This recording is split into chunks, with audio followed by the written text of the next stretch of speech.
हाँ भाई, सभी को नमस्कार। मैं अशोक चौधरी स्वागत करता हूँ आपका एग्रीएंस क्लास एज के इस डिजिटल प्लेटफॉर्म पर। दोस्तों, अपना टॉपिक चल रहा था चौहान राजवंश, और चौहान राजवंश में हमने लास्ट क्लास में पृथ्वीराज चौहान के बारे में चर्चा की थी। अब अपना जो पृथ्वीराज चौहान के बाद में अजमेर के चौहान कंप्लीट हो जाते हैं। इसके बाद में आते हैं रणथंभौर के चौहान। तो रणथंभौर के चौहानों की उत्पत्ति मैंने बताई थी, स्थापना किसने की थी? पृथ्वीराज चौहान का ही पुत्र था गोविंदराज। उस गोविंदराज ने 1194 ईस्वी में रणथंभौर में चौहान साम्राज्य की स्थापना कर दी थी। और अभी तक आपने हमारे एग्रीएंस क्लासेज के यूट्यूब चैनल को सब्सक्राइब नहीं किया तो इसको सब्सक्राइब कर लें तथा इसको शेयर भी करते रहे वीडियो को। और एग्रीएंस क्लासेज के ऐप को डाउनलोड करके आप निरंतर रेगुलर क्लास ले सकते हैं हमारे यहाँ इस ऐप पर। अपना टॉपिक जो रहेगा वो रहेगा आज रणथंभौर के चौहान।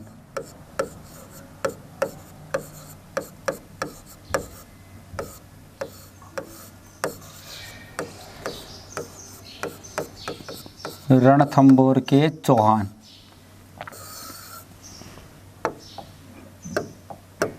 तो देखो भाई, सबसे पहले पृथ्वीराज चौहान अजमेर का शासक था। पृथ्वीराज चौहान, और इस पृथ्वीराज चौहान का पुत्र था जिसका नाम था गोविंदराज। मैंने पहले ही क्लास में चौहानों की उत्पत्ति वाली क्लास में भी बताया था आपको कि अजमेर से कहाँ गए थे? 1194 ईस्वी में रणथंभौर गई थी एक शाखा, जिस कौन लेकर गया था? पृथ्वीराज चौहान के पुत्र गोविंदराज ने। पृथ्वीराज चौहान के पुत्र गोविंदराज ने 1194 ईस्वी में रणथंभौर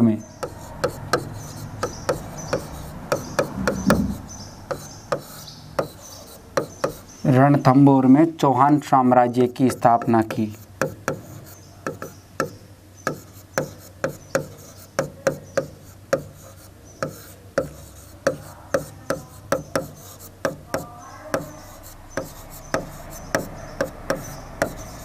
चौहान साम्राज्य की स्थापना की किसने की थी? गोविंदराज ने। कब की थी? 1194 ईस्वी में। तो देखो, रणथंभौर के चौहानों का संस्थापक, रणथंभौर के चौहानों का संस्थापक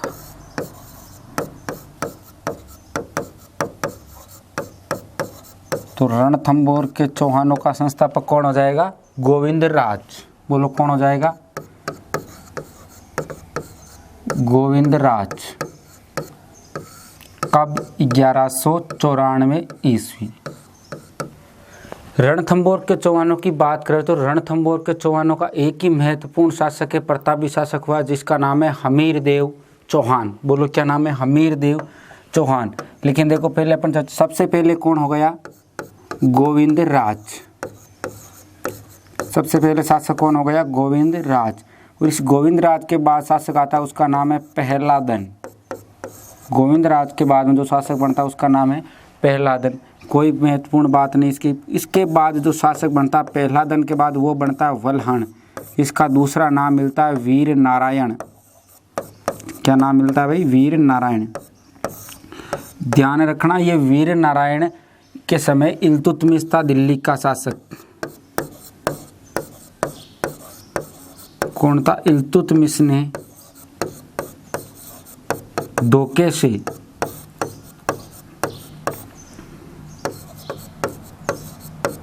मरवा दिया। गोविंदराज के बाद रणथंभौर का शासक कौन बनता है? पहलादन। पहलादन के बाद कौन बनता है? वल्हण, जिसका दूसरा नाम क्या मिलता है? वीर नारायण। जब ये वीर नारायण रणथंभौर का शासक था तो इल्तुतमिश ने इसको दिल्ली बुलाकर इसको धोखे से मरवा दिया था। और इस इल्तुतमिश ने रणथंभौर पर क्या कर लिया? अधिकार कर लिया। रणथंभौर पर अधिकार। तो इस इल्तुतमिश ने रणथंभौर पर अधिकार कर लिया था। वीर नारायण के बाद में जो शासक बनता है उसका नाम है वाघभट्ट। वीर नारायण के बाद में शासक बनता है उसका नाम क्या? वाघभट्ट। और इस वाघभट्ट ने रणथंभौर पर पुनः अधिकार किया था। रणथंभौर पर पुनः अधिकार। तो रणथंभौर पर पुनः अधिकार किसने किया था? वाघभट्ट ने। उस वाघभट्ट के बाद में जो शासक बनता है उसका नाम है जैत्र सिंह। वाघभट्ट के बाद में जो रणथंभौर का शासक बनता है उसका नाम जैत्र सिंह। कई जगह इसका नाम मिलता है जयसिम्हा। क्या नाम मिलता है? जयसिम्हा। और एक नाम और मिलता है जय सिंह। एक नाम क्या मिलता है? जय सिंह। वाघभट्ट के बाद में जैत्र सिंह या जयसिम्हा या जय सिंह। और इसी जय सिंह का जो पुत्र था उसका नाम है हमीरदेव चौहान। हमीरदेव चौहान, ये इस जैत्र सिंह का तीसरा पुत्र था, हमीरदेव चौहान। ये 1282 से लेकर 1301 तक रणथंभौर का शासक रहता है। 1301 में किसका अधिकार हो जाता है रणथंभौर पर? अलाउद्दीन खिलजी का। तो देखो सबसे पहले रणथंभौर के चौहानों की बात कर रहे हैं अपन। तो रणथंभौर के चौहान सबसे पहली चीज किसने की थी साम्राज्य की स्थापना? गोविंदराज ने। कब की थी? 1194 ईस्वी में। गोविंदराज कौन था? पृथ्वीराज चौहान या पृथ्वीराज तृतीय। कहाँ का शासक? अजमेर का। इसका पुत्र था और इसने चौहान साम्राज्य की स्थापना कर दी थी। इसलिए रणथंभौर के चौहानों का संस्थापक, रणथंभौर के चौहानों का संस्थापक पूछ ले तो कौन होगा? गोविंदराज। स्थापना पूछ ले तो 1194 ईस्वी। गोविंदराज के बाद में रणथंभौर का शासक बनता है पहलादन। पहलादन के बाद में बनता है वल्लण या वीर नारायण। इसके समय की एक बात ध्यान रखना है कि इल्तुतमिश ने दिल्ली बुलाकर धोखे से मरवा दिया एवं रणथंभौर पर अधिकार कर लिया। किसके काल में? वल्लण या वीर नारायण के काल में। इसके बाद में शासक बनता है वाघभट्ट। ये वाघभट्ट रणथंभौर पर पुनः अधिकार करता है, क्योंकि इल्तुतमिश ने अधिकार कर लिया था तो पुनः अधिकार करने वाला शासक कौन हो जाएगा? वाघभट्ट। वाघभट्ट के बाद में शासक बनता है जैत्र सिंह, जयसिम्हा या जय सिंह, तीनों एक ही व्यक्ति के नाम है। और इसके बाद में जो शासक बनता है इसका तीसरा पुत्र हमीरदेव चौहान। 1282 से लेकर 1301 तक रणथंभौर के चौहानों का सबसे प्रतापी शासक और एग्जाम की दृष्टि से देखें तो सबसे महत्वपूर्ण शासक कौन था? हमीरदेव चौहान। तो देखो चर्चा करते हैं अपन हमीरदेव चौहान की।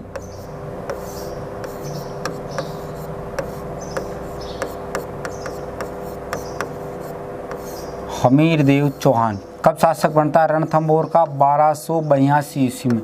कब तक रहता है? 1301 ईस्वी तक। 1282 से लेकर 1301 तक रणथंभौर का शासक कौन था? हमीरदेव चौहान। देखो सबसे पहले इसकी यदि बात करें तो हमीरदेव चौहान के पिता का नाम क्या था? अभी बताया मैंने, जैत्र सिंह। पिता का नाम क्या था? जैत्र सिंह। माता, इसकी माता का नाम क्या था? हीरा देवी। माता का नाम क्या था? हीरा देवी।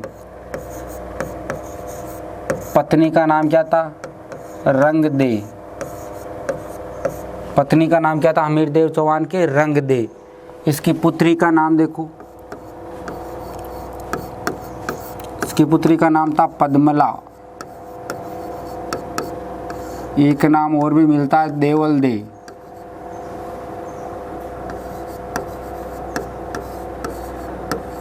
क्या मिलता है? देवल दे। इसका घोड़ा, घोड़े का नाम क्या था? बादल। घोड़े का नाम क्या था? बादल। ध्यान रखना पृथ्वीराज राठौड़ के घोड़े का भी नाम क्या था? बादल। इसके बाद देखो इसकी उपाधि, तो एक तो उपाधि थी शरणागत की रक्षा करने वाला। शरणागत की रक्षा करने वाला।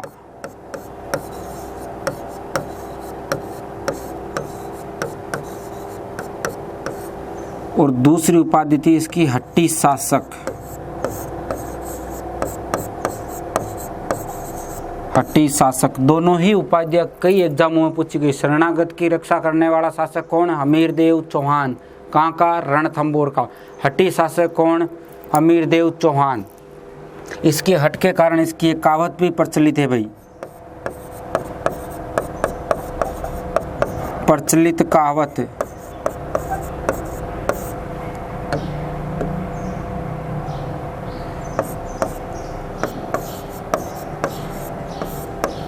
क्या कहावत प्रचलित कि सिंह सवन सतपुरुष वचन कदले फलत एक बार, तिरिया तेल हमीर हट चढ़े न दूजी बार। समझो कि सिंह सवन सतपुरुष वचन कदलन फलत एक बार तिरिया तेल हमीर हट चढ़े ना दूजी बार। कि सिंह सवन सतपुरुष वचन मतलब कि जो सत्य पुरुष होगा उसने अपने ज़बान से जो बात कह दी उसको पूरा करेगा, चाहे उसको लाभ हो चाहे या हानि हो। आगे बात समझिए, कदलन फलत एक बार मतलब कि केला अपने जीवन में एक बार ही फल देता। तिरिया तेल हमीर हट चढ़े ना दूजी बार। यदि एक बार किसी लड़के या लड़की के तेल चढ़ जाता विवाह के समय, उसके बाद में चाहे कुछ भी हो जाए वो विवाह संपन्न होके ही रहेगा, चाहे लॉकडाउन हो चाहे कुछ भी हो वो विवाह संपन्न होके ही रहेगा। उसी प्रकार हमीर ने जो हट कर लिया इसका मतलब वो कन्फर्म है कि वो उस काम को करेगा ही करेगा। मतलब कि आपको सलमान, ये अपने देख लो, आपको बॉलीवुड की भाषा में समझाऊं तो ये अपना सलमान खान था भाई। कौन था? सलमान खान। एक बार जो मैंने कमेंटमेंट कर दिया फिर मैं अपने आप की भी नहीं सुनता। कौन? हमीर देव चौहान। इसलिए क्या गए, सिंह सवन सतपुरुष वचन, सिंह सवन सतपुरुष वचन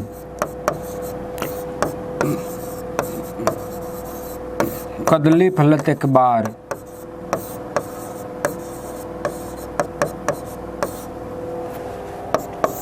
तिरिया तेल हमीर हट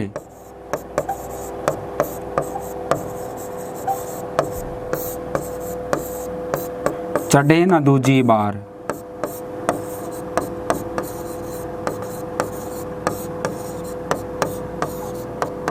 तो हमीर देव चौहान के बारे में ये कहावत प्रचलित है भाई। आगे बात समझ में। इसके बाद देखो इसके दरबारी विद्वान, हमीर देव के दरबारी विद्वान,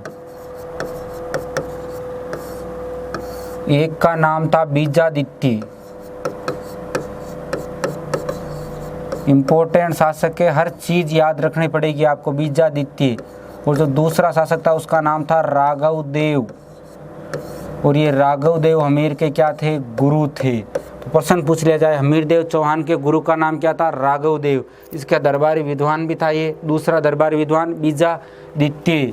और देखो हमीर देव चौहान की एक रचना भी है, श्रृंगार हार। हमीर देव चौहान की रचना कौन सी है?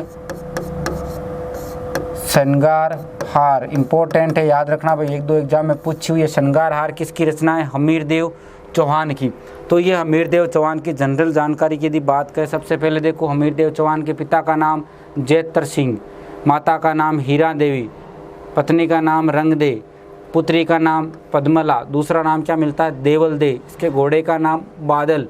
उपाधि क्या थी? शरणागत की रक्षा करने वाला या हठी शासक। प्रचलित कहावत कौन सी है? सिंह सवन सतपुरुष वचन कदलन फलत एक बार तिरिया तेल हमीर हट चढ़े ना दूजी बार। इसके दरबारी विद्वान की बात करें तो नंबर 1 पर बीजादित्य और नंबर 2 पर राघव देव। और ये राघव देव इसके क्या थे? हमीर के गुरु भी थे भाई। आगे बात समझें। और हमीर की रचना कौन सी है? श्रृंगार हार। देखो आगे बढ़ते, हमीर की जानकारी के स्रोत।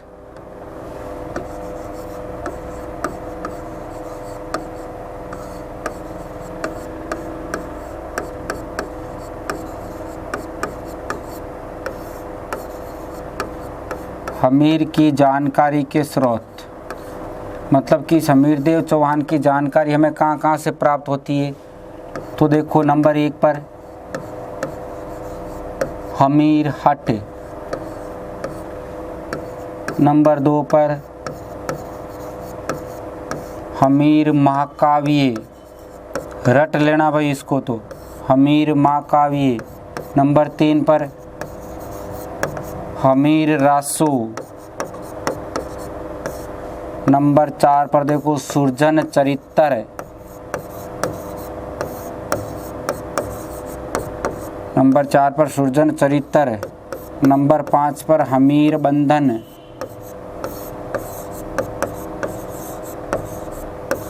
नंबर 6 पर हमीर रायण।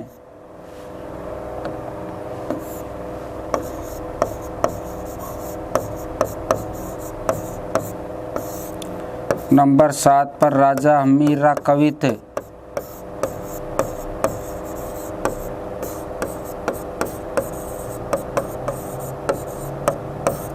और नंबर 8 पर खजाइन उल फतुह। खजाइन उल फतुह। ये सारे ग्रंथ हमें किसकी जानकारी देते हैं? हमीर देव चौहान की। अब ऐसे तो पूछा नहीं जाएगा क्योंकि नाम से ही पता चल रहा है। यदि पूछ ले हमीर हट के अनुसार किसकी जानकारी प्राप्त होती है तो आपको नाम से ही पता चल रहा है कि हमीर की जानकारी। इनके लेखकों के नाम पूछे जाएंगे। देखो हमीर हट के लेखक कौन है? चंद्रशेखर। हमीर हट के लेखक कौन है? चंद्रशेखर। याद रखना। हमीर महाकाव्य के लेखक कौन है? नयन चंद्र सूरी। नयन चंद्र सूरी। हमीर रासों के लेखक कौन है? जोधराज। हमीर रासों के लेखक कौन है? जोधराज। सुरजन चरित्र के लेखक कौन है? सुरजन चरित्र के लेखक सारंगधर।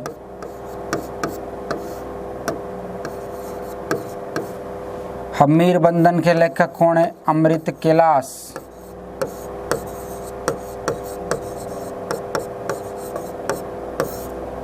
हमीर रामायण के लेखक कौन है? बड़ाऊ व्यास।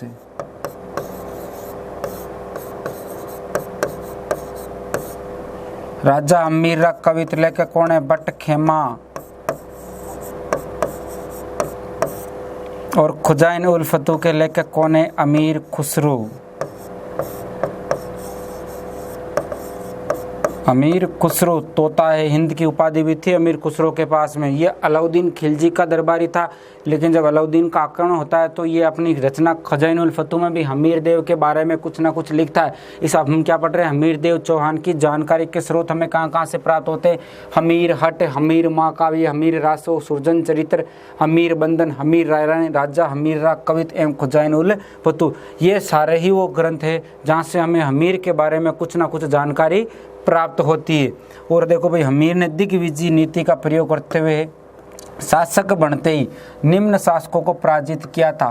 कौन सी नीति के तहत? दिग्विजय नीति के तहत।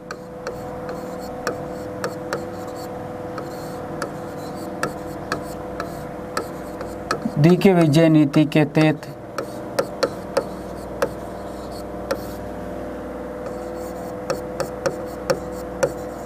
निम्न शासकों को पराजित किया।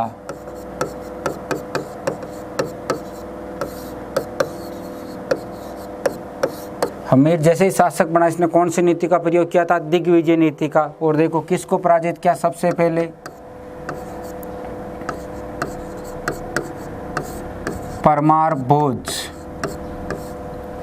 नंबर 2 पर अर्जुन। नंबर 3 पर समर सिंह। और नंबर 4 पर प्रताप सिंह।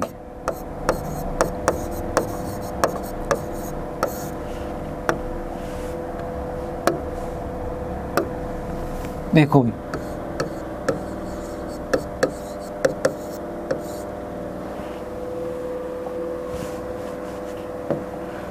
पर ये परमार भोज कहाँ का शासक था? धार एमपी का। कहाँ का शासक था? धार एमपी का। तो हमीर ने शासक बनते ही धार एमपी के परमार भोज को पराजित किया था। कौन सी नीति के तहत? दिग्विजय नीति के तहत। अर्जुन कहाँ का था? भीमरस का। और भीमरस कहाँ पर है? यूपी में। मतलब कि भीमरस यूपी के किसको पराजित किया था हमीर ने? अर्जुन को। समर सिंह कहाँ का शासक था? मेवाड़ का। समर सिंह कहाँ का शासक था? मेवाड़ का। और प्रताप सिंह कहाँ का शासक था? आबू का। प्रताप सिंह कहाँ का शासक था? आबू का। हमीर ने शासक बनते ही धार एमपी के परमार भोज, भीमरस यूपी के अर्जुन, मेवाड़ के समर सिंह एवं आबू के प्रताप सिंह को पराजित किया था। हमीर के बारे में एक कहा जाता है कि हमीर ने अपने जीवन में 17 में से 16 युद्धों में विजय प्राप्त की थी। 17 में से 16 युद्धों में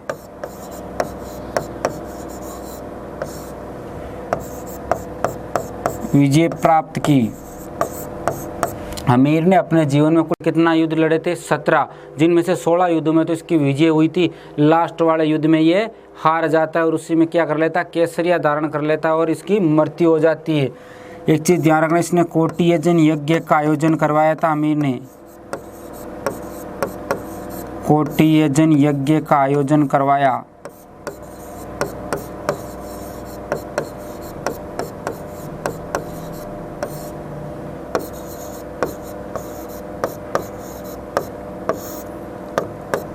जिसका पंडित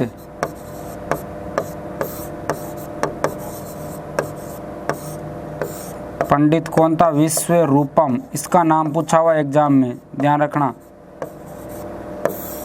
हमीर ने कौन से यज्ञ का आयोजन करवाया था? कोटि यजन यज्ञ का आयोजन करवाया था। और इस कोटि यजन यज्ञ का पंडित कौन था? विश्व रूपम। हमीर ने दिग्विजय की नीति के तहत किन किन शासकों को हराया था? धार एमपी के, परमार भोज को, भीमरस यूपी के, अर्जुन को, मेवाड़ के समर सिंह को और आबू के प्रताप सिंह को। हमीर ने अपने जीवन में 17 में से कितने युद्धों में विजय प्राप्त की थी? 16 युद्धों में। हमीर की जानकारी के स्रोत में हमीर हट चंद्रशेखर द्वारा रचित जानकारी मिलती है। हमीर महाकाव्य नयन चंद्र सूरी द्वारा, हमीर रासो जोधराज द्वारा, सुरजन चरित्र सारंगधर द्वारा, हमीर बंधन अमृत कैलाश द्वारा, हमीरायण बड़ो व्यास द्वारा, हमीर राजा हमीरा कवित भट्ट खेमा द्वारा और खुजैन उल फतह अमीर खुसरो द्वारा। ये सभी ग्रंथ हमें हमीर के बारे में जानकारी देते हैं। अब देखो, हमीरदेव चौहान के काल की जो प्रमुख घटना है वो है, सबसे पहले तो जलालुद्दीन खिलजी का रणथंबोर दुर्ग पर आक्रमण।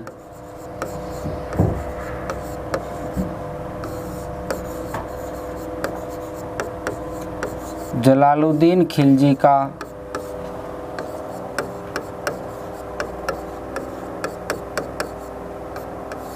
रणथंबोर पर आक्रमण।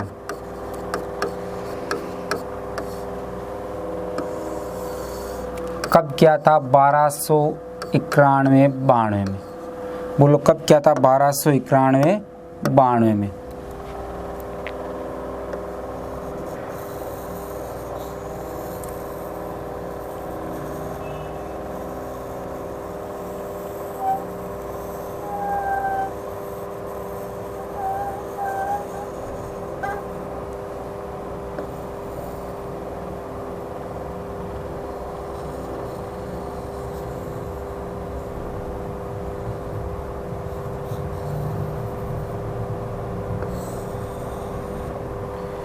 आ गई बात समझ में? देखो भाई, ये यहाँ पर क्या हो गया आपने, एक बार के लिए समझने के लिए मैं थोड़ा बड़ा कर देता हूँ इसको। ये हो गया अपने रणथंबोर।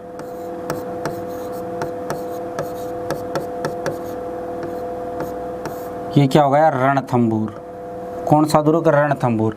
और रणथंबोर का इस टाइम शासक कौन? हमीरदेव चौहान। ये हो गया अपने दिल्ली। और दिल्ली का शासक कौन? जलालुद्दीन खिलजी। जलालुद्दीन खिलजी। अब देखो, हमीर भी एक अच्छा शासक था इसलिए, और ये अपने साम्राज्य विस्तार कर ही रहा था। आसपास धार एमपी तक पहुंच गया था, भीमरस यूपी तक पहुंच गया था। इसलिए जलालुद्दीन को खतरा ही था, क्योंकि दिल्ली वाले हमेशा यही चाहते थे कि बाकी सारे भी राजा हमारे अधीन रहकर काम करें, लेकिन हमीर ऐसा नहीं कर रहा था। इसलिए जलालुद्दीन खिलजी का रणथंबोर पर आक्रमण करना स्वाभाविक हो गया था। अब हुआ क्या था कि इस जलालुद्दीन खिलजी ने 1291-92 में कहाँ पर आक्रमण कर दिया था? रणथंबोर दुर्ग पर। तो देखो, जब इसने आक्रमण किया था तो इसके सेनापति और इस रणथंबोर की जहाँ एक कुंजी कहलाती थी जिसका नाम था जाइन दुर्ग।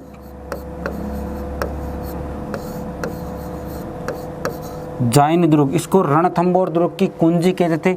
वर्तमान में इसको छाण दुर्ग के नाम से भी जाना जाता है। वर्तमान में किस नाम से जाना जाता है? छाण दुर्ग के नाम से। कुंजी क्या होती थी कि कोई भी पहाड़ी पर दुर्ग बना होता था, उसकी तलेटी में एक छोटा दुर्ग और बना देते थे। यदि कोई भी विरोधी सेना आएगी तो पहले उस दुर्ग को जीतेगी, जब तक मेन दुर्ग के अंदर सैनिक व्यवस्था, प्रशासन व्यवस्था सब ठीक कर ली जाएगी। इसलिए नीचे एक दुर्ग बना दिया जाता था, उसको उस दुर्ग की कुंजी कहा जाता था। आ गई बात समझ? तो रणथंबोर दुर्ग की कुंजी कौन सी थी? जाइन दुर्ग। अब जलालुद्दीन खिलजी ने आक्रमण कर दिया रणथंबोर पर। इसे जलालुद्दीन के सेनापति, तीनों सेनापति के नाम याद रखने। नंबर 1 पर देखो मलिक अहमद,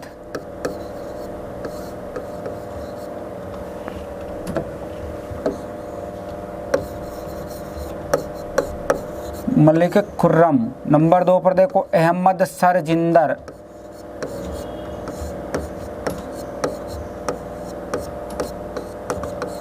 अहमद सरजिंदर। और नंबर 3 पर देखो कुरबेग आलम।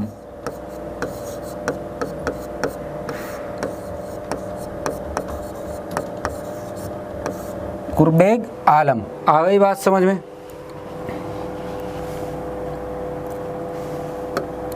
हाँ भाई, जलालुद्दीन अपने 3 सेनापति नियुक्त किए। क्या नाम था? मलिक, खुर्रम, अहमद सरजिंदर एवं कुर्बेग आलम। तीनों के नाम याद रखने पूछ लिया जाए। निम्न में से जलालुद्दीन खिलजी का सेनापति नहीं था। और 3 नाम ये देकर एक यदि चौथा नाम कोई अलग दे दिया ना, मामला गड़बड़ हो जाएगा। तीनों के नाम याद रखना, मलिक, अहमद सरजिंदर एवं कुर्बेग आलम। इधर देखो भाई, इधर शासक कौन था? हमीर देव चौहान। अब ऐसा बताते कि ये सेना यहाँ से बढ़ी आगे और सीधा कहाँ पहुँची? पहले कुंजी पर अधिकार करना पड़ेगा, तभी तो ताला खुलेगा। और इन्होंने सबसे पहले जाइन दुर्ग को जीत लिया। किसको जीत लिया था? जाइन दुर्ग को। और इस टाइम जाइन दुर्ग का जो रक्षक था उसका नाम था गुरुदास सैनी।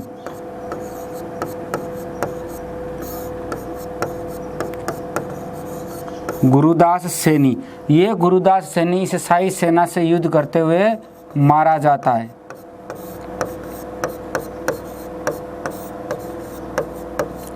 हमीरदेव चौहान द्वारा नियुक्त सेनापति कौन था उस टाइम दुर्ग का रक्षक जाइन का? गुरुदास सैनी। ये गुरुदास सैनी शाही सेना से युद्ध करते हुए मारा जाता है। और जाइन दुर्ग पर किसका अधिकार हो जाता है?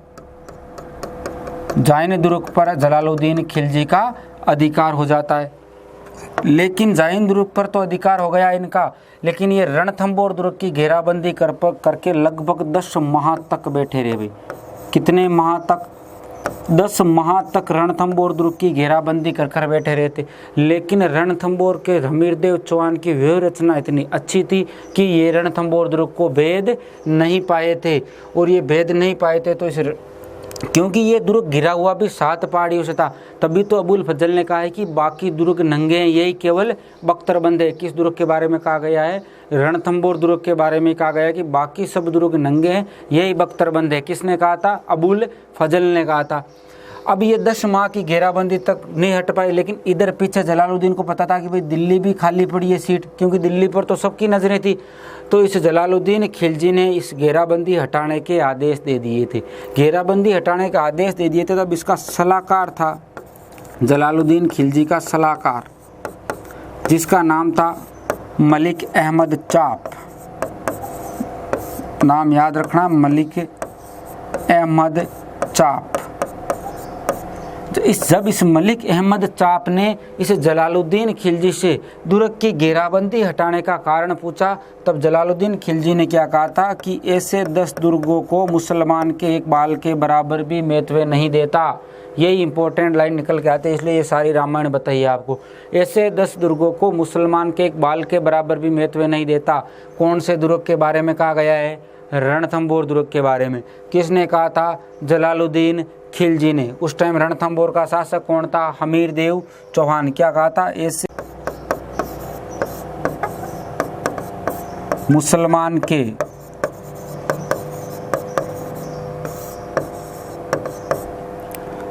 एक बाल के बराबर भी महत्व नहीं देता।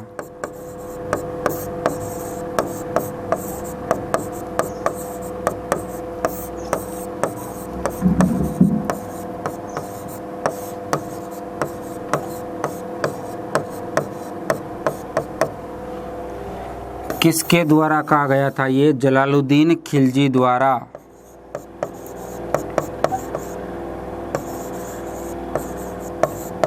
जलालुद्दीन खिलजी द्वारा। हाँ, साइकोलॉजी में एक नियम होता है औचित्य स्थापन।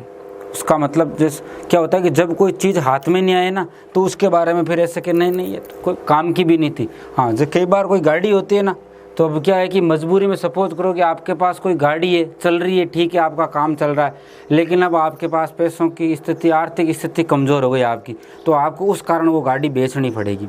जब आपने गाड़ी बेच दी तो पूछेंगे लोग तो कि भाई गाड़ी क्यों बेची। तो अब आप ये तो कह नहीं सकते हो कि भाई मेरे पास पैसों की कमी हो गई थी या कोई मांगने वाला आ गया था पैसे, इसलिए गाड़ी बेच कर उसको पैसे दिए। ये तो कह नहीं सकते। आप क्या करोगे ना, अरे खत्म हुई ओडी, कोई मतलब ही कोनो भी। हाँ, तो यही वो हुआ था। ये क्या नियम कहलाता? औचित्य स्थापन। मतलब कि जब कोई चीज़ हाथ में नहीं आती है तो उसकी आलोचना करना। जैसे लोमड़ी ने कहा था अंगूर खट्टे हैं, वैसे ये जलालुद्दीन ने क्या कहा था? ऐसे 10 दुर्गों को मुसलमान के एक बाल के बराबर भी महत्व नहीं देता। अरे भाई, जब महत्व नहीं देता है तो 10 माह तक घेराबंदी बनाकर क्यों बैठा था? लेकिन जब हाथ नहीं आए तो क्या कहा था, लेकिन किसके कहने पर, अपने सलाहकार मलिक अहमद चाप के पूछने पर जलालुद्दीन खिलजी ने ये बात कही थी। तो ध्यान रखना, जलालुद्दीन खिलजी का रणथंबोर आक्रमण 1291 में जलालुद्दीन के सेनापति मलिक खुर्रम अहमद सरजिंदर एवं कुरबेग आलम सबसे पहले इन्होंने रणथंबोर दुर्ग की कुंजी जाइन दुर्ग पर आक्रमण करके अधिकार कर लिया। जाइन दुर्ग का दुर्ग रक्षक गुरुदास सैनी मारा जाता है और ये रणथंबोर दुर्ग की 10 माह तक की घेराबंदी रखते हैं। जब 10 माह की घेराबंदी के बाद भी रणथंबोर दुर्ग को भेद नहीं पाए थे, तब इसने जलालुद्दीन खिलजी ने रणथंबोर दुर्ग की घेराबंदी हटाने का आदेश दे दिया था। घेराबंदी हटाने के आदेश पर इस जलालुद्दीन खिलजी का जो सलाहकार था उसका नाम था मलिक अहमद चाप। इसने घेराबंदी हटाने का कारण पूछा तो जलालुद्दीन ने कहा था कि ऐसे 10 दुर्गों को मुसलमान के एक बाल के बराबर भी महत्व नहीं देता। तो ये तो था जलालुद्दीन खिलजी एवं हमीर देव चौहान। इसके बाद में जो हमीर देव की बात आती है वो होती है अलाउद्दीन खिलजी का रणथंबोर दुर्ग पर आक्रमण। ये जलालुद्दीन खिलजी का भतीजा था एवं इसका जवाई भी था भाई जलालुद्दीन खिलजी का। तो नेक्स्ट बात क्या आएगी, अलाउद्दीन खिलजी का रणथंबोर पर आक्रमण।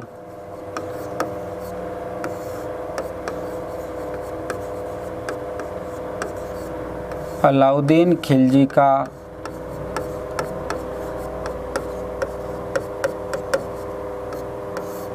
रणथंबोर पर आक्रमण।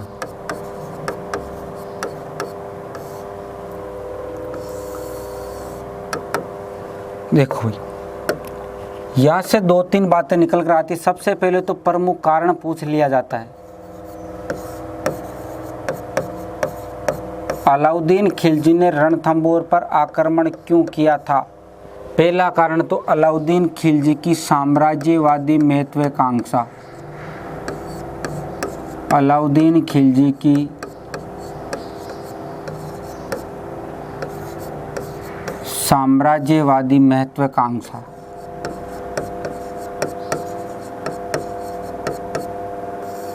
ये कारण तो अलाउद्दीन खिलजी का हर जगह आता। जहाँ भी अलाउद्दीन खिलजी ने आक्रमण किया वहाँ सब जगह ये आता, अलाउद्दीन खिलजी की साम्राज्यवादी महत्वाकांक्षा। नंबर 2 कारण देखो भाई, हमीर ने अलाउद्दीन खिलजी के विरोधी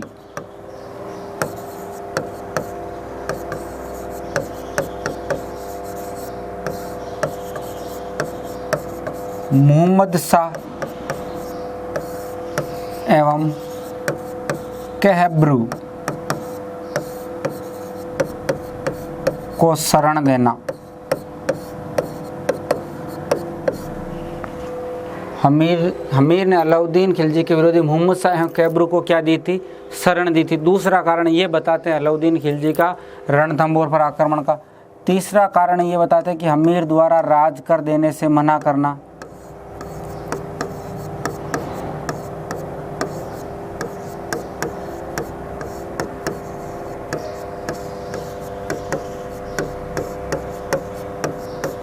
राज कर देने से मना करना, क्लियर चीज।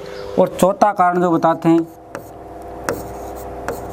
कि अलाउद्दीन की एक मराठा बेगम थी जिसका नाम था चिमना। मराठा बेगम थी अलाउद्दीन खिलजी की जिसका नाम क्या था, चिमना एवं मोहम्मद शाह।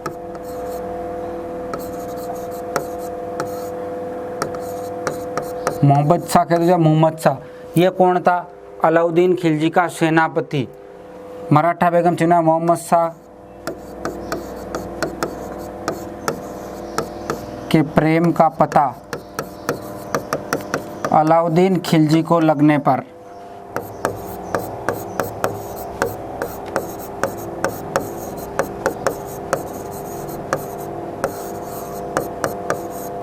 मोहम्मद शाह भागकर हमीर की शरण में आ गया।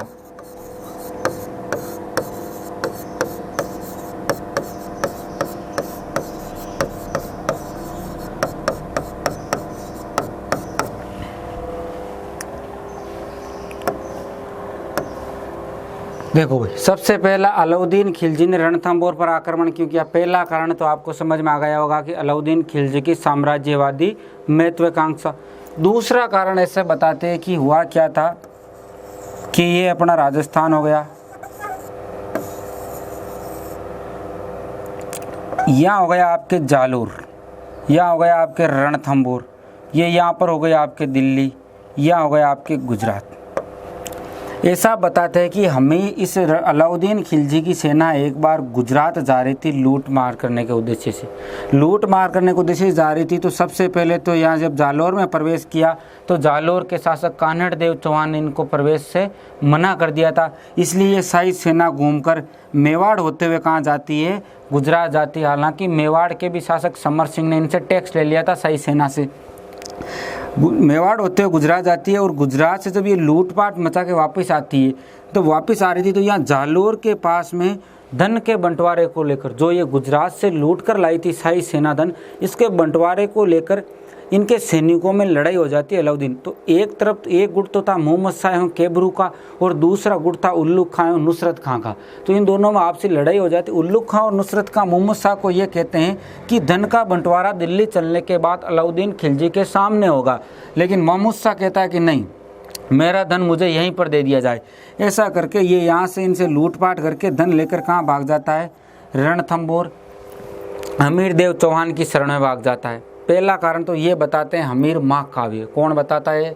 दूसरा जो कारण है कि मोहम्मद शाह केबरू को शरण देना, ये बताता है हमीर महाकाव्य, मतलब कि नैनचंद्र सूरी जी ये बताते हैं। दूसरा कारण देखो कि हमीर द्वारा राज कर देने से मना कर दिया था, चलो कोई बात नहीं। और तीसरा जो प्रमुख कारण है वो कौन बताते हैं? हमीर हट। हमीर हट किसने लिखा था? चंद्रशेखर ने। हमीर हट क्या बताते हैं कि अलाउद्दीन खिलजी की एक मराठा बेगम थी जिसका नाम था चिमना। बोलो, मराठा बेगम का नाम क्या था? चिमना। और अलाउद्दीन का जो सेनापति था उसका नाम था मोहम्मद शाह। क्या नाम था? मोहम्मद शाह। अब ऐसे बता दे बीच में कौन अलाउद्दीन, लेकिन बीच में साइड से आके और इस मोहम्मद शाह ने चिमना से क्या कर लिया था? प्रेम। बोलो, चिमना से क्या कर लिया? प्रेम। कौन बताते हैं? ये अमीर हट के अनुसार कि इस अलाउद्दीन खिलजी की मराठा बेगम थी, उसका नाम था चिमना। चिमना से कौन प्रेम करता था? मोहम्मद शाह। बोलो, कौन करता था? मोहम्मद शाह। मोहम्मद शाह कौन था? अलाउद्दीन खिलजी का सेनापति। लेकिन ये प्रेम करता कोई बात नहीं, लेकिन इन दोनों ने मिलकर और अलाउद्दीन खिलजी को सल्टाने की योजना बना ली। हाँ, कि उसको लपका ही देते हैं, फिर अपना बीच का ठंडा खत्म, डायरेक्ट मिलेंगे दोनों। अभी देखो बीच में कौन है? अलाउद्दीन खिलजी है ना। इन दोनों ने मिलकर प्रणाल बना लिया कि अलाउद्दीन को लपका देते हैं, फिर बीच का रास्ता साफ हो जाएगा। जब इस बात का पता चलता अलाउद्दीन खिलजी को, तो अलाउद्दीन खिलजी मोहम्मद शाह को बुलाता है और मोहम्मद शाह को बुला के कहता है, यार देख मोहम्मद शाह, अपन इतनी सारी बेगम है, तन जक्की बेगम पसंद आबा लजिया, लेकिन मार चिमना के दिलू निकल जाए। चिमना हमारी खास बेगम है। लेकिन ये मोहम्मद शाह भी सच्चा आशिक था। इसने भी कह दिया कि मैं उसूलों से बगावत नहीं करने वाला, मैं तौहीन मोहब्बत नहीं करने वाला, और ये प्यार का नजराना मुझे ना पेश करो साहिब, मैं चिमना को छोड़कर किसी और पे नहीं मरने वाला। अब भाई साहब अलाउद्दीन जी को दिमाग खराब, और अलाउद्दीन ने इस मोहम्मद शाह को मारने के लिए सेना भेज दी थी। और मोहम्मद शाह भागकर कहाँ चले जाते हैं? हमीर की शरण में चले जाते हैं। और पहले ही पेज में लिखाया था कि शरणागत की रक्षा करने वाला हमीर देव चौहान। तो अब ये हमीर की शरण में चला जाता है।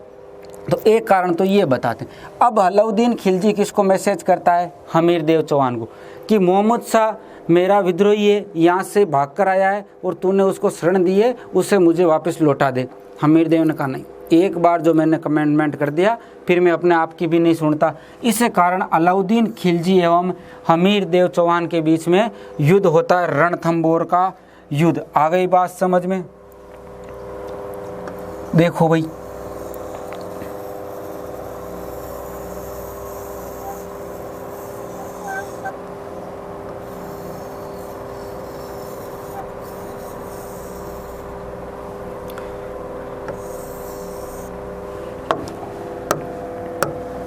अलाउद्दीन खिलजी का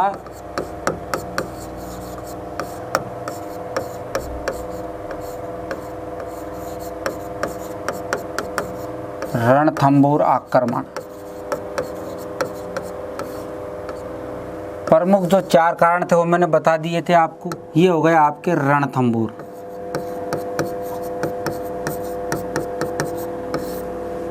और ये रणथंभौर दुर्ग की कुंजी हो गई कौन सा दुर्ग है?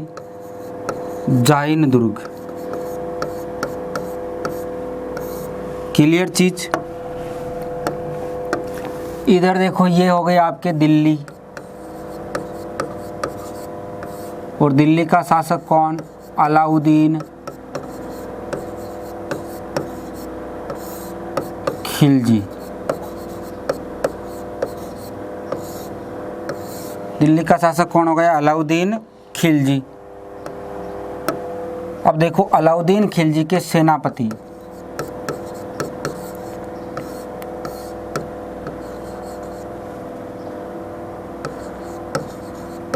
एक तो उल्लुग खां, एक नुसरत खां और एक अलप खां।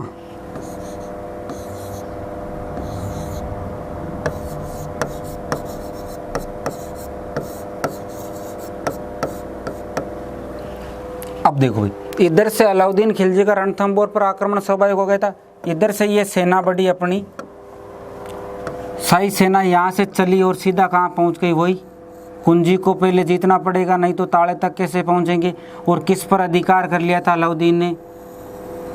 इस जाइन दुर्ग पर अधिकार कर लिया।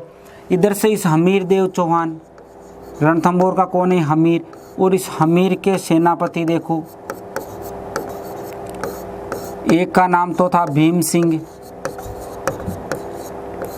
और दूसरे का नाम धर्म सिंह। इधर से ये हमीर की सेना भी कहाँ पहुँच गई थी?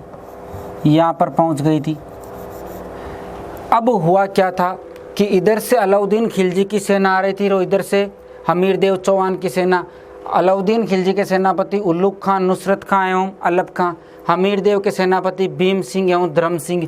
और यहाँ पर इन दोनों सेनाओं के बीच में एक युद्ध होता है जिसको कहा जाता है हिंदुवाद घाटी का युद्ध। हिंदुवाद घाटी का युद्ध।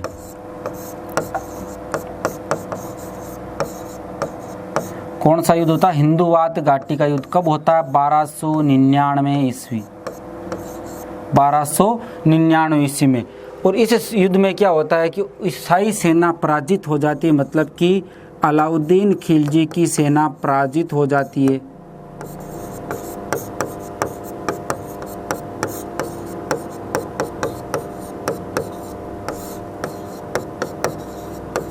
पराजित होकर भाग जाती है। हिंदुवाद घाटी का युद्ध 1299 ईस्वी में हमीर वसेज अलाउद्दीन खिलजी, हमीर के सेनापति भीम सिंह एवं धर्म सिंह, इधर उल्लुग खां, नुसरत खां, अलप खां। कौन सा युद्ध? हिंदुवाद घाटी का। अलाउद्दीन खिलजी की सेना इसमें पराजित होकर भाग जाती है। और इधर क्या होता है कि ये भीम सिंह और धर्म सिंह जब वापस लौट रहे थे तो ये भीम सिंह की टुकड़ी पीछे रह जाती है और इनकी एक अलग से टुकड़ी आती है अलाउद्दीन खिलजी की, और भीम सिंह मारा जाता है। यहाँ पर भीम सिंह यहाँ पर मारा जाता है और धर्म सिंह वापस जब हमीरदेव चौहान के पास पहुँचता है तो हमीरदेव इस धर्म सिंह से नाराज़ हो जाता है कि तेरी वजह से भीम सिंह मारा गया, तुम्हें साथ आना चाहिए था। और इस कारण इस धर्म सिंह को सेनाध्यक्ष, सेनापति के पद से हटाकर एक भोज नाम के व्यक्ति को बना देता है। लेकिन जब भोज से शासन व्यवस्था संभली नहीं तो वापस किसको बनाता है? धर्म सिंह को बनाता है। लेकिन जो वो भोज था वो भागकर कहाँ चला जाता है? अलाउद्दीन खिलजी की शरण में चला जाता है। और इस हिंदुवाद घाटी के युद्ध के बाद में इस हमीर ने इस अलाउद्दीन खिलजी के जो सैनिक स्त्रियां थी, जो सैनिकों की महिलाएं थे, उनको गिरफ्तार करके रणथंभौर शहर के अंदर मट्ठा भिगवाया था उनसे, मतलब कि दही भिगवाया था। किसने? हमीर देव चौहान ने। प्रश्न पूछा गया है अलाउद्दीन की शाही महिलाओं से रणथंभौर शहर में दही भिगवाने वाला शासक कौन था? हमीर देव चौहान। इसके बाद अलाउद्दीन खिलजी वापस आक्रमण करता है कहाँ पर? रणथंभौर दुर्ग पर। रणथंभौर दुर्ग पर वापस आक्रमण करता है और वही घोड़े और वही डाल, मतलब कि सेनापति कौन? अलाउद्दीन के सेनापति वही उल्लुग खां, नुसरत खां और अलप खां। और वापस आक्रमण करता है। और कौन सबसे पहले कौन से दुर्ग को जीतना है? जाइन दुर्ग को। बोलो सबसे पहले कौन से दुर्ग को जीतना है? जाइन दुर्ग को। और इस जाइन दुर्ग पर इनका क्या हो जाता है? जाइन दुर्ग पर अलाउद्दीन खिलजी का अधिकार हो जाता है भाई। अब जाइन दुर्ग पर अधिकार कर लिया। अब जाइन दुर्ग से आगे बढ़ते हैं, यहाँ से ये धीरे धीरे किस ओर? रणथंभौर दुर्ग की ओर। अब इसमें क्या हुआ कि नुसरत का आगे चल रहा था और उल्लुक खां और ये अलप खां पीछे चल रहे थे। उस दुर्ग के अंदर से एक तीर आता है और नुसरत खां वहीं पर मारा जाता है। ये सूचना किसके पास पहुंचती है? अलाउद्दीन खिलजी के पास में कि नुसरत खां मारा गया है। अलाउद्दीन खिलजी ऐसा बताता है कि स्वयं एक विशाल सेना लेकर आ गए थे। अलाउद्दीन खिलजी स्वयं सेना लेकर आए और जब ये सेना लेकर आए थे तो अलाउद्दीन खिलजी के साथ एक व्यक्ति आया था जिसका नाम है अमीर खुसरो। बोलो कौन आया था? अमीर खुसरो। जब नुसरत खां की मृत्यु हो जाती है, दुर्ग से एक तीर आता है और ये मारा जाता है।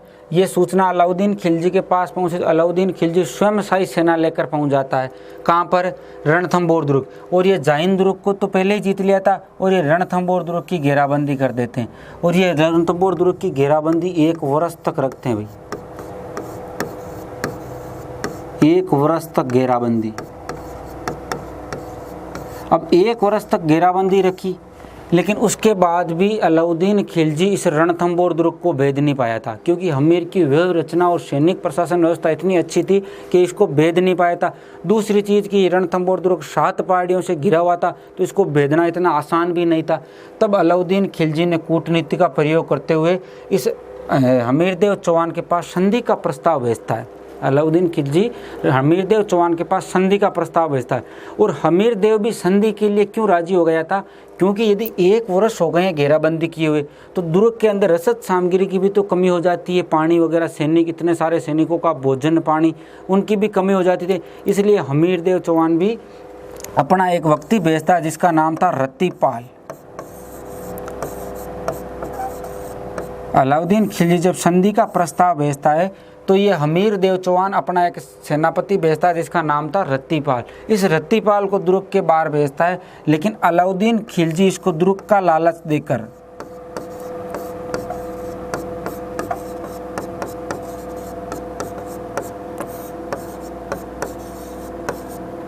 दुर्ग का लालच देकर अपनी ओर मिला लेता है।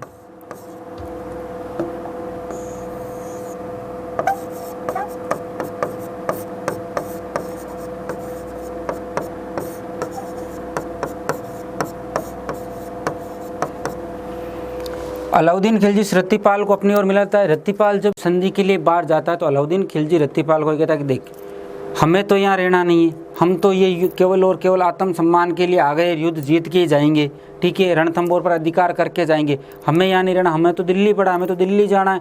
तू ऐसे कर, हमारी सहायता कर दे तो हम तेरे को ये रणथंभौर दुर्ग तुझे सौंप कर जाएंगे, यहाँ का प्रशासक बनाएंगे, तू यहाँ राजा रहना। तो रत्तीपाल ने सोचा चलो ठीक। और ये रत्तीपाल वापस दुर्ग के अंदर जाता है और 2 व्यक्ति थे जिनको अपनी ओर मिला लेता है। एक का नाम तो था रणमल और दूसरे का नाम था सुरजन शाह। सुरजन शाह, ये सुरजन शाह कौन था? रसद अधिकारी।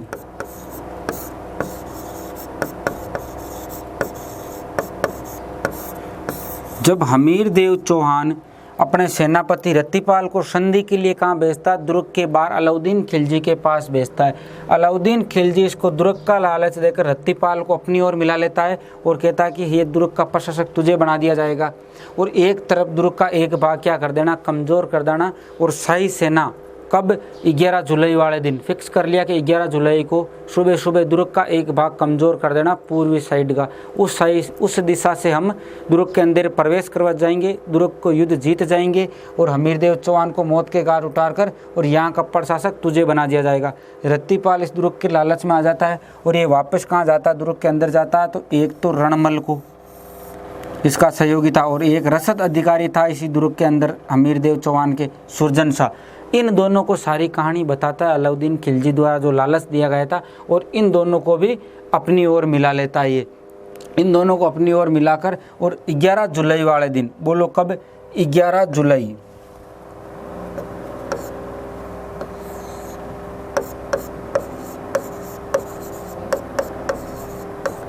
जुलाई 1301 11 जुलाई 1301 को अलाउद्दीन खिलजी के कहे अनुसार रत्तीपाल, रणमल एवं सुरजन शाह ने मिलकर दुर्ग के एक साइड की घेराबंदी क्या कर दी थी, कमज़ोर कर दी थी और शाही सेना दुर्ग के अंदर प्रवेश कर जाती है।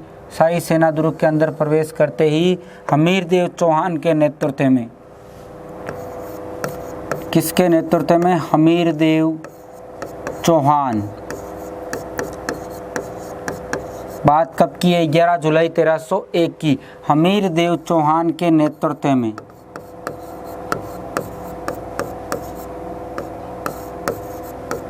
हमीरदेव चौहान के नेतृत्व में क्या होता है भाई, केसरिया। हमीरदेव चौहान के नेतृत्व में क्या हो जाता है, केसरिया।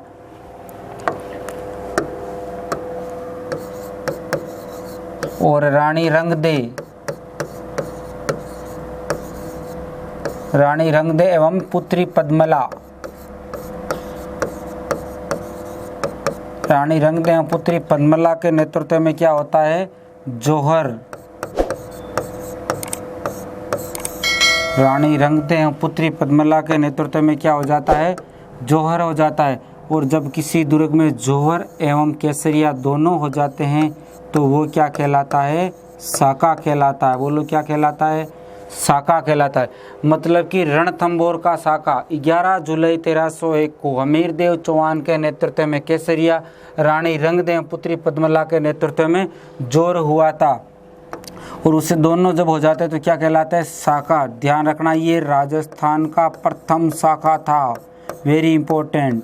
ये राजस्थान का प्रथम साका। नंबर 2, रणथंभौर का एकमात्र शाखा। रणथंभौर का एकमात्र शाखा कब हुआ था, 1301 ईस्वी में। और ध्यान रखना राजस्थान का एकमात्र जलजोर, राजस्थान का एकमात्र जल जौहर, मतलब कि पुत्री पद्मला एवं रानी रंगदे ने आग में नहीं कूदने के बजाय किस में जोहर किया था, जल में कूदकर जोहर किया था। पद्मला तालाब है रणथंभौर दुर्ग के अंदर, जिसका निर्माण भी हमीरदेव चौहान ने ही करवाया था। उसी पद्मला तालाब में कूदकर रानी रंगदे एवं पुत्री पद्मला ने जोहर किया था। तो देखो रणथंभौर के शाखा से तीनों ही पर्सन इंपॉर्टेंट निकल के आते हैं। रणथंभौर दुर्ग का एकमात्र शाखा, मतलब कि रणथंभौर दुर्ग में केवल ये एक ही शाखा हुआ है। राजस्थान का पहला शाखा भी इसी को माना गया है, जैसलमेर वाले को नहीं माना गया है। राजस्थान का प्रथम शाखा भी किसको माना गया है, रणथंभौर को। और राजस्थान का एकमात्र जल जोर भी कहाँ पर हुआ था, रणथंभौर दुर्ग में। अब देखो भाई रणथंभौर पर किसका अधिकार हो गया, रणथंभौर पर अलाउद्दीन खिलजी का अधिकार। रणथंभौर पर अलाउद्दीन खिलजी का अधिकार। और प्रशासक किसको बना दिया रणथंभौर का,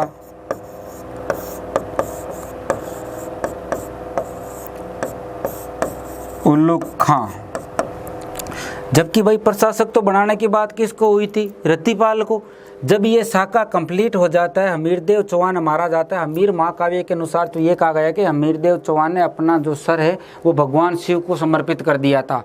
कुछ भी हो, केसरिया हो गया। अब जब ये जैसे हमीरदेव चौहान की मृत्यु होती है तो वो रतिपाल किसके पास जाता है, हमीरदेव चौहान के पास जाता है और कहे कि हाँ अब रणथंभौर दे दिया जाए हमें। तब अलाउद्दीन खिलजी ने कहा कि तुम्हारे स्वामी के नहीं हुए, मेरे क्या होगे। तो रणमल एवं रतिपाल वे सशस्त्र अधिकारी सुरजन शाह को भी अलाउद्दीन खिलजी ने मरवा दिया था। विश्वासघात करने वालों के साथ ऐसा ही होता है। फिर इस अलाउद्दीन खिलजी ने उसको बुलाया कि वो कहाँ है, उसको तो लेकर आओ जिसकी वजह से ये सारा मामला हुआ है। कौन, मोहम्मद शाह। मोहम्मद शाह को पकड़कर दुर्ग के अंदर से किसके सामने पेश किया गया, अलाउद्दीन खिलजी के सामने पेश किया गया।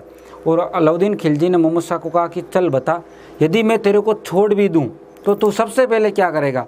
तो उसने कहा कि मैं सबसे पहले, अलाउद्दीन खिलजी को कहा मैं सबसे पहले तो तुझे मारूंगा, और उसके बाद यदि हमीरदेव चौहान का कोई वंशज जिंदा है तो उसको रणथंभौर की गद्दी पर बैठाऊंगा। और ऐसा कहते हैं कि अलाउद्दीन खिलजी ने उस मोहम्मद साहब के हाथियों के पैर के तले रोंदा दिया था। आ गई बात समझ, मतलब कि प्रशासक किसको बना दिया, उल्लुक खां को। अब मैंने बताया था कि अलाउद्दीन खिलजी के साथ बोलो कौन आया था, अमीर खुसरो। अमीर खुसरो ने दो बड़ी इंपॉर्टेंट लाइनें कही है जो एग्जाम में पूछी जाती है। एक तो अमीर देव जब रणथंभौर पर अधिकार हो गया था अलाउद्दीन खिलजी का, तो उसने कहा था कि आज कुफर का गढ़ इस्लाम का घर हो गया।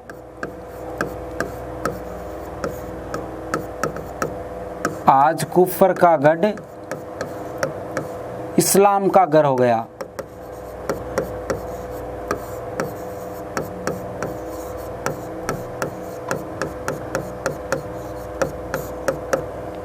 किसने कहा था भाई?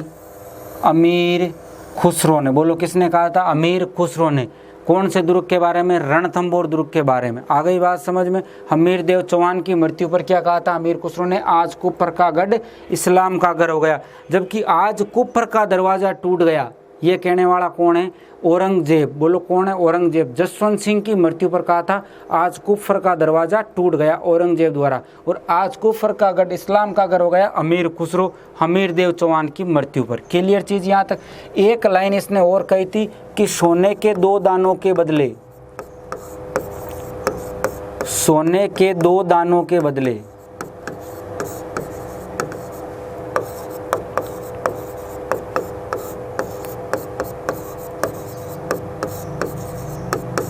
चावल का एक दाना भी नसीब नहीं हो रहा था।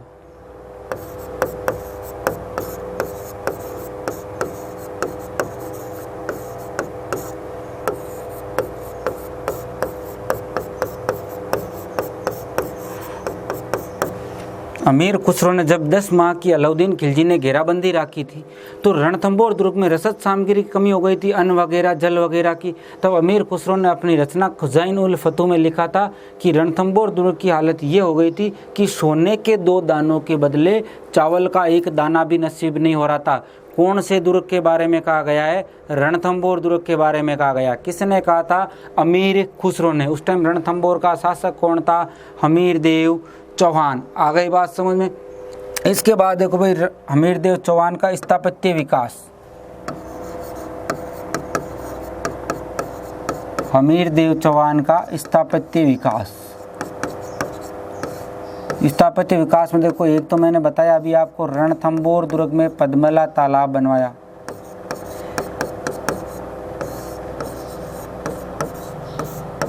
रणथंभौर दुर्ग में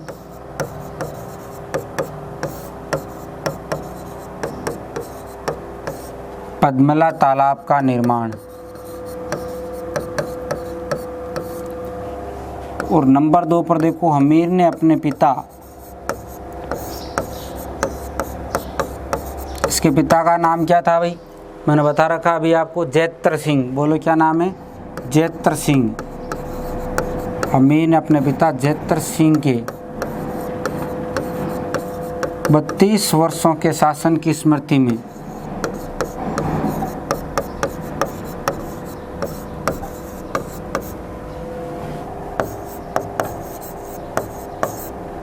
32 वर्षों के शासन की स्मृति में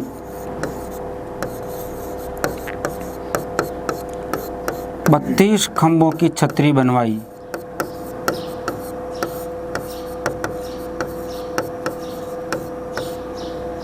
बत्तीस खंभों की छतरी बनवाई, जिसे क्या कहते हैं? न्याय की छतरी।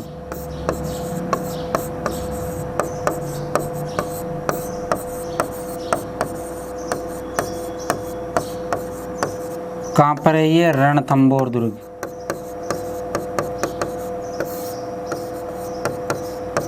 देखो हमीर देव चौहान ने एक तो रणथंभौर दुर्ग में पद्मला तालाब बनवाया था। इसी पद्मला तालाब में रानी रंगदे एवं पुत्री पद्मला ने जल जोर किया था।